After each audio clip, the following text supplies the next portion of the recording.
Greetings in the name of the Most High Yahuwah and his Son, Yahusha, to the 12 tribes that are scattered abroad. I am Brother Hiram, and I am going to bring a short video to you, which I will entitle Disruptive Truth. Disruptive Truth.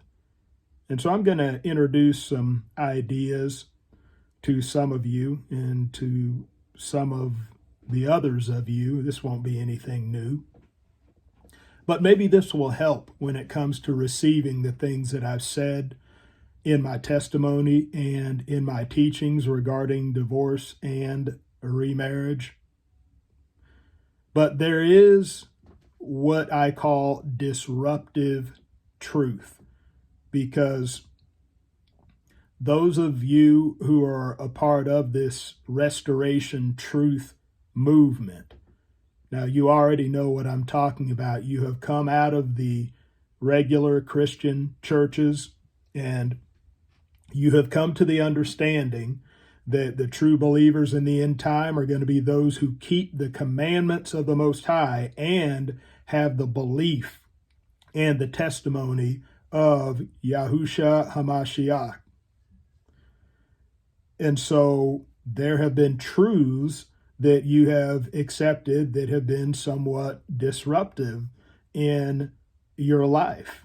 Now, for myself, that probably the most disruptive truth that I have come into up until now has been the true Sabbath day. Now, when I came into the Roman seventh day Sabbath, that wasn't a big disruption for me because most of my work would be done during the week. But when I came into the truth about the keeping of the Shabbat by the luminaries, by the Most High's clock in the sky, the sun, moon, and the stars, now that has been a disruption. Now, even though I have my own business still, when it comes to, scheduling work and sometimes keeping the Shabbat in the middle of the week, I mean, that is a disruption. So I'm not here to talk about Sabbath right now. I just brought that up just to give you an example of disruptive truth. We look at the dietary laws and how, honestly speaking, I mean, getting away from pork wasn't a big disruption for me. I always hated chitlins. I hated the smell and, going to these Thanksgiving gatherings, Christmas gatherings. And I mean, I always hated chitlins. And so it just was not a big disruption for me. It wasn't. Maybe some of y'all, not me. All right. And so getting away from that, I mean, it was probably a little tougher to get away from like shrimp and stuff like that than pork. So it wasn't a big disruption for me. But I'll tell you something that was a big disruption for me. And that is something that the Most High has opened my eyes to recently. We're talking within the past few years now that we're talking about the dietary law. But I, like so many of you, I've been keeping the dietary law for probably about 20 years, very confident in it, very confident about how, I don't eat pork anymore. I don't eat shellfish anymore. I keep the dietary law. And I didn't realize that just out of ignorance that I was still eating unclean because I was still eating the violent bird. All right. And you may say, well, Brother Hiram, what are you talking about? What do you talk about the violent bird? Why don't you just come right out and say it? You see? Well, I don't just come right out and say it because I want you to learn something. All right. What you have to understand is that in the Hebrew language, when you look in Leviticus chapter 11, where it talks about what's clean and unclean, the list of birds, that is not supposed to be a list of names of birds. That's supposed to be a list of characteristics of birds. And one of the type of birds we are not to eat are violent birds. And so you may say, well, what birds are violent? Well, let's start with this.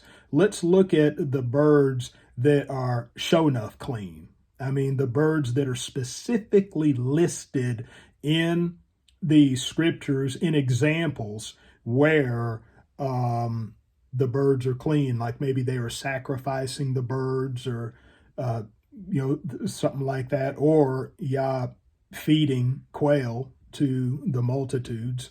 And so we see quail, we see dove and pigeons when it comes to sacrifices. We see partridges. Now, these are four undisputedly clean birds.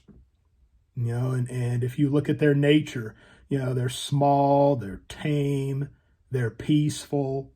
And think about it, because we're talking about violent birds now. We're talking about violent birds. There are birds that are obviously violent, like falcons and hawks and these predator birds, but those aren't the only birds that are violent now. Let me ask you something.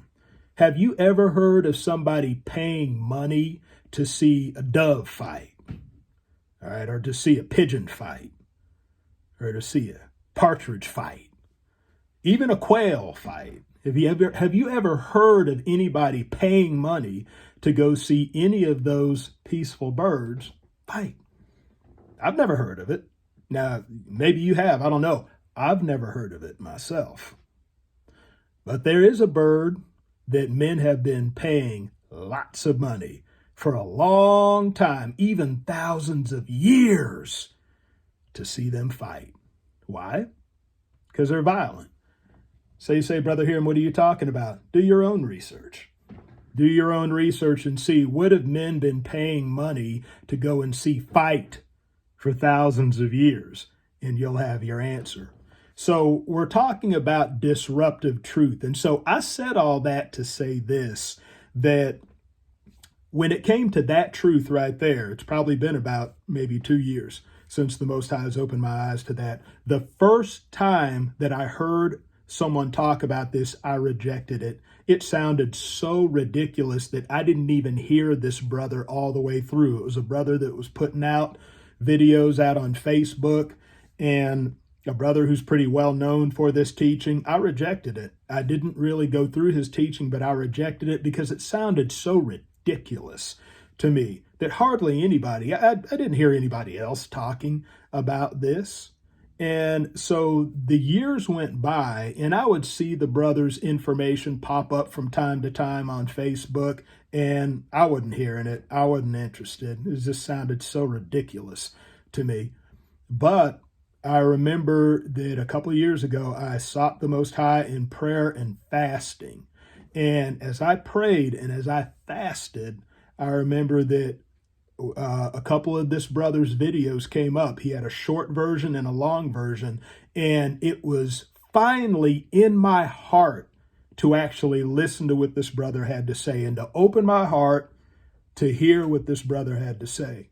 And I watched his short version video, and then I watched his long version video.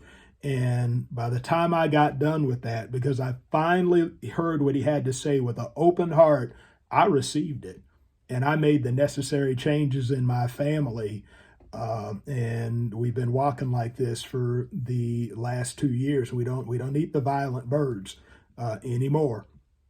And so the point is that when it comes to a disruptive truth, and obviously disruptive truth like the truth about divorce and remarriage, that I don't expect most of you to receive this the first time you hear it. In fact, I expect a lot of you are going to go through the same process that I went through.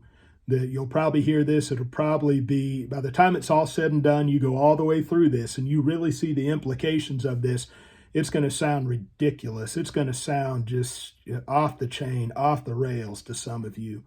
And it may be about a year or two before you really receive this. And so I don't expect you to get this right away, because this is disruptive. It's very disruptive. But just know that that's just how disruptive truth is. That I've heard it said before that truth goes in cycles. That first it is ridiculed, and then it's violently opposed, and then it's finally accepted as self-evident. And see, I'm a witness of that, because that's the process I went through, and I've got to be merciful and compassionate and realize that you may have to go through a process yourself before receiving this truth. But one thing that I do want to just urge you to do as you go through this process, pray and fast. Pray and fast. Go on an extended fast if you need to, and it will accelerate the process for you. So I'm going to sign off with that by saying that to the sheep that hear his voice, keep building on the solid rock.